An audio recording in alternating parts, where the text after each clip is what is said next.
It's all about power, and money, and power.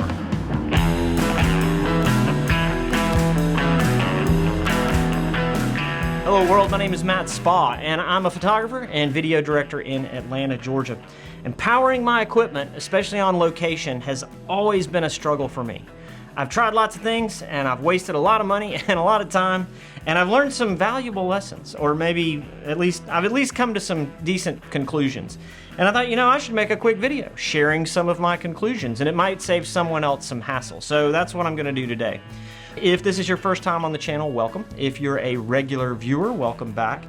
This is what I do. I just make videos about whatever springs to mind. And usually what springs to mind is something to do with video production or photography, but you never know. So subscribe now and never miss a single random thought of mine. One more thing before I get into this, there are 1,000 ways to do what I'm about to talk about, and I'm only an expert in the sense that I've made lots of mistakes and I've learned what works for me, and that's what I'm gonna share today, and let's get started.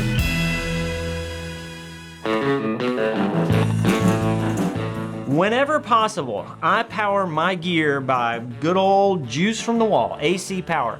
I've tried a ton of power distribution boxes, power strips, and finally I've settled on these. They're made by Miscellaneous, I think I'm saying that right, and they get really strong reviews from people who know a lot more about this stuff than I do.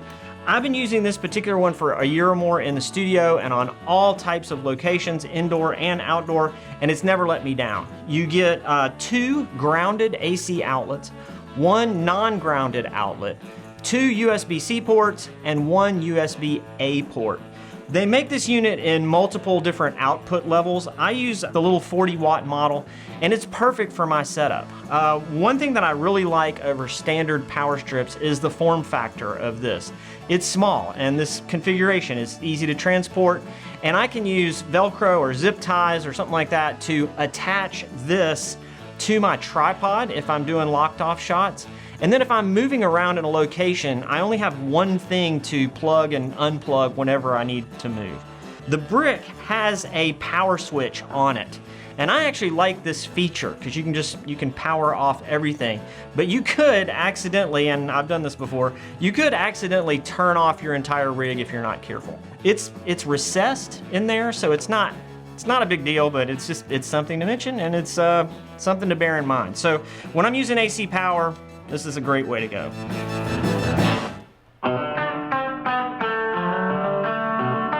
Before I break down the different types of batteries that I use, I want to talk about when I use what in terms of battery power.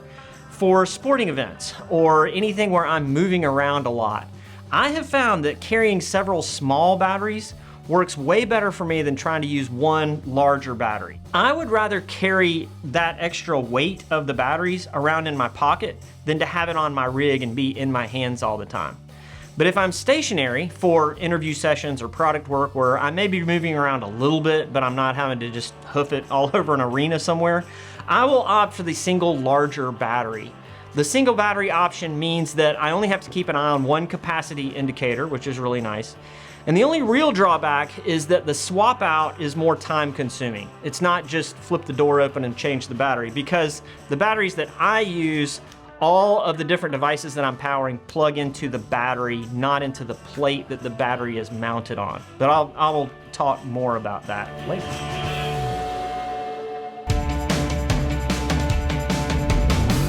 I'm gonna cover these batteries from smallest to largest, starting with my camera batteries.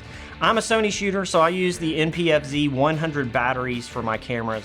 For these, I buy the actual Sony branded batteries. I've used the knockoffs, and while they typically perform really well to start with, the ones that I've used do not last for many recharge cycles. And that drop in performance seems to happen quickly and somewhat randomly. With the exception of one NPFZ 100 battery that had a bent pin in there, which was totally my fault, and I made a video about it, I'll link it up here.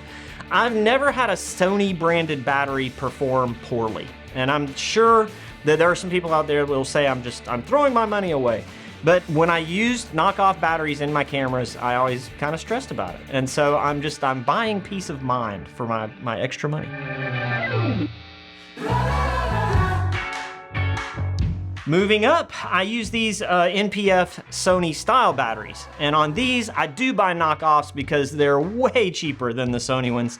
And I use a lot of them, and I tend to carry extra ones in my pocket. And I use all the different sizes. I use the little 550s, which are these short ones, the 750s, the 950, which I've actually got in my audio recorder right now, and all the other number of variations that manufacturers have come up with.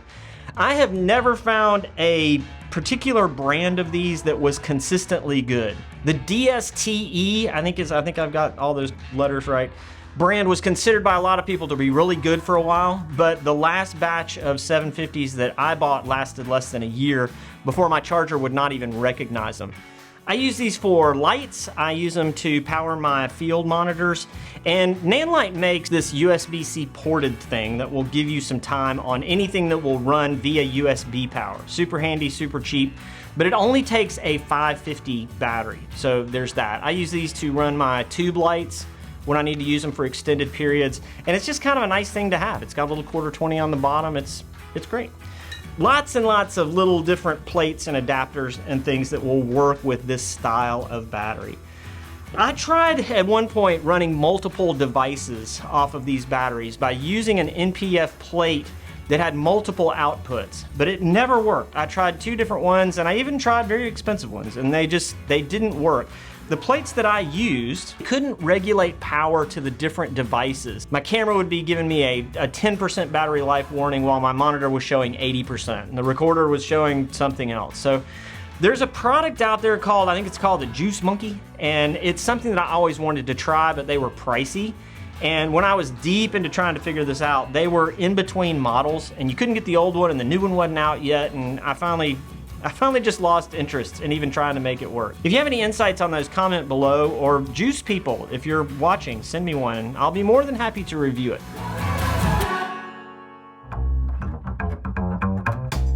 The next biggest batteries that I use are V-mount batteries. And if you want to power multiple devices, there are 2 ways to pull power from a V-mount battery. You can of course use these to just power one single thing, but if you want to power like a whole rig, there's multiple ways to do it. This battery has multiple ports on it, and so it will regulate the power output to whatever devices you plug in here. You plug all your stuff directly into the battery. If the battery you're using only has this 6 pins for output or maybe a D-tap connection, you have to plug your battery into a plate. Then the plate does the power regulation and has all the ports that you need to be able to regulate that power flow. I hope that makes sense. The beauty of the plate setup is that when your power is low, you just have to pull off the battery and swap it out. You don't have to unplug each individual device. The downside is that the plates are obviously not free, and they add extra weight and bulk to your camera rig. I'm not a fan of the plates, personally. I think my experiences of trying to build out the NPF style battery thing just kind of soured me on that setup. I use these 99 watt hour batteries from Came TV, and this battery will run my entire rig, which is camera, audio recorder, monitor, and microphone, for 3 hours. And recharging via USB-C, this will recharge in 5 hours. So if I have a couple of these, I'm usually covered at least for a full day. These have Samsung cells in them, which are a known quality, and so I trust these. I've been very, very happy with the Came TV batteries, and I don't know that they're really a budget option, but they're certainly not as expensive as some of what's out there. One thing to mention about using V-mounts with Sony cameras, and I guess this would probably apply to other camera brands too, but I'm not sure. If you power your camera via the USB port, you still have to have something in the battery slot. If you use a camera battery in that slot, your camera is basically running off of this battery, but then it's being recharged by the V-mount through USB, and that produces heat, and heat is bad. With the V-mount, I always use a dummy battery inside the camera that has a DC port that plugs into here and then it goes in the battery, and I always keep my screen flipped out to reduce any kind of heat buildup in the camera. The best thing about V-mounts is that they make your camera rig look super cool, and you can bill a higher rate, and your arms will get a good workout on every job.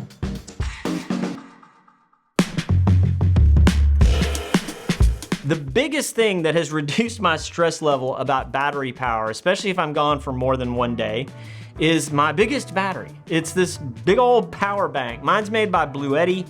These are typically marketed for camping, and I originally bought mine to be able to live out of my truck when I was shooting multi-day rodeo events. With this unit fully charged, I can go for almost 3 days, and that includes charging my laptop multiple times, all my smaller camera batteries, my V-mounts, my phone, and even my little fan that keeps me cool at night. There are a ton of these things out there, and they come in a wide range of capacities. I like this one, but I've never used any other ones, so this is definitely not a review of any kind. There's no shortage. If you want to go shopping, there is no shortage of reviews on these types of units. Mine's got USB and AC ports, so it's really flexible for my needs, and I take this on jobs with me. It's my ultimate security blanket. If all else fails, I can set this thing up under my tripod and run my entire rig, lights included, for at least, hopefully, long enough to get the job done. I know this hasn't been a buy this battery for this job kind of video, but hopefully my experience with going through these and how I carry things around and stuff like that will be of some help to someone out there who's trying to land on a system of keeping their gear powered that they can just not have to think about. You can just rely on it. If I've gotten anything horribly wrong, or if you have some fresh ideas to add to this conversation, please comment below and maybe even consider liking and subscribing. Every little bit helps. That is going to do it for this one. I thank you very much for watching.